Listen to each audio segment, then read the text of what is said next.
Kripto, halal atau haram? Nah ini dia pertanyaan besar yang akan kita coba jawab bareng-bareng hari ini. Kita bakal selami perdebatan yang lagi panas banget di dunia keuangan syariah. Oke, jadi ini peta jalan kita. Pertama, kita pahami dulu apa itu kripto. Terus kita lihat argumen yang bilang haram dan juga argumen yang bilang halal. Nanti ada bagian khusus soal Bitcoin, dan terakhir kita rangkum semua perbedaannya. Langsung aja kita mulai ya. Oke, bagian pertama. Sebelum jauh ngomongin halal haram, penting banget buat kita ngerti dasarnya dulu. Apa sih kripto itu? Soalnya semua perdebatan ini ya akarnya dari sini, dari teknologinya. Jadi, inti dari kripto itu namanya blockchain. Gampangnya gini deh, bayangin ada buku catatan digital yang super besar, dan buku ini disebar ke ribuan komputer. Setiap ada transaksi, dicatat. Dan sekali dicatat, itu nggak bisa diubah atau dihapus sama sekali. Makanya jadi aman dan transparan banget kan? Terus ada yang namanya kriptografi. Ini semacam mantra digital super canggih yang ngunci dan ngamanin setiap transaksi. Saking amannya, kita jadi nggak butuh lagi tuh perantara kayak bank buat ngecek. Semuanya aman secara otomatis. Keren kan? Dan pilar terakhir, ini yang paling penting, desentralisasi. Maksudnya, nggak ada bosnya, nggak ada bank sentral, nggak ada pemerintah yang ngontrol. Semuanya dipegang sama penggunanya sendiri. Jadi tiga hal ini, blockchain, kriptografi, dan desentralisasi, itulah resep rahasia yang bikin kripto bisa jalan. Nah, sekarang kita udah pegang kuncinya.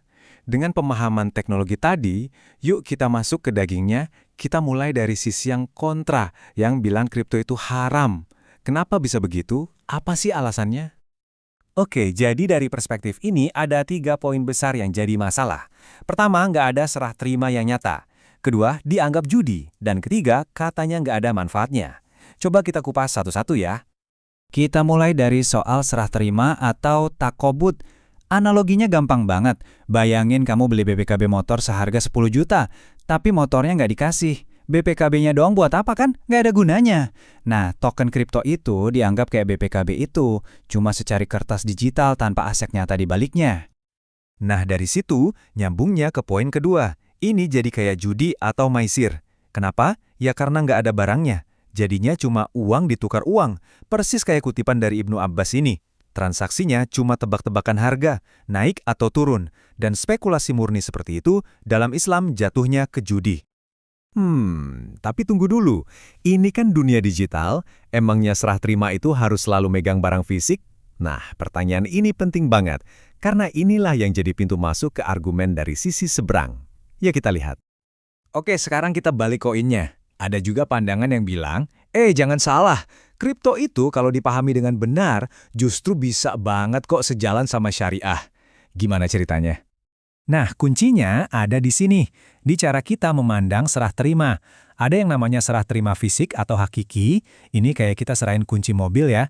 Tapi ada juga yang namanya serah terima secara hukum atau hukmi. Nah, ketika aset kripto masuk ke dompet digital kamu dan tercatat di blockchain, itu dianggap serah terima hukmi. Udah sah. Terus, argumen pro kripto ini juga misahin dua jenis transaksi. Yang pertama, spot trading. Itu kayak kamu beli asetnya langsung, kamu pegang. Mirip beli emas fisik. Nah, ini boleh. Yang nggak boleh itu derivatives atau futures, di mana kamu cuma taruhan harga doang tanpa punya asetnya. Nah, yang ini baru deh dianggap judi. Terus soal manfaat. Pandangan ini bilang, siapa bilang kripto nggak ada gunanya? Banyak banget token yang fungsinya itu kayak voucher digital. Contohnya, ada token buat bayar sewa penyimpanan di cloud, ada yang buat bayar jasa render video, macem-macem. Jadi ini bukan sekedar angka di layar, tapi ada fungsinya. Terus gimana soal harganya yang naik turun gila-gilaan? Nah, lihat aja analogi harga ikan tuna ini. Hari Senin harganya 150.000. Selasa karena lagi banyak tangkapan, harganya jadi 100.000. Apakah itu berarti jual beli tuna itu judi? Ya enggak kan? Itu namanya dinamika pasar. Jadi harga yang volatil itu bukan otomatis berarti judi. Oke, tadi kita ngomongin token yang ada gunanya. Cukup masuk akal. Tapi ada satu pemain besar yang beda sendiri, Bitcoin. Nah, si raja kripto ini bikin perdebatan jadi makin seru dan jujur aja makin rumit. Soalnya, Bitcoin itu beda. Dia bukan voucher untuk layanan apapun.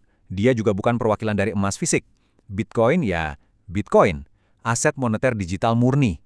Nilainya itu datang dari 3 hal. Langka, aman, dan nggak ada yang ngontrol. Status uniknya inilah yang bikin para ahli pusing.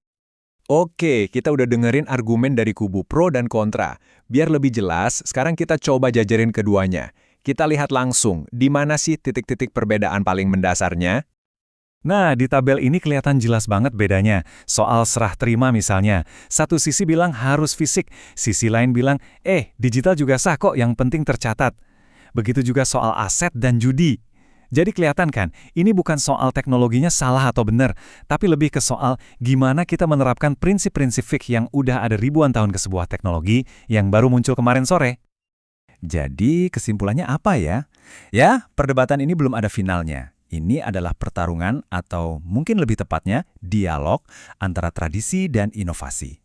Dan ini ninggalin kita semua dengan satu pertanyaan besar buat direnungkan.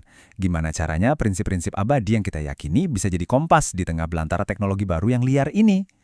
Sebuah pemikiran untuk kita bawa pulang. Terima kasih sudah menyimak.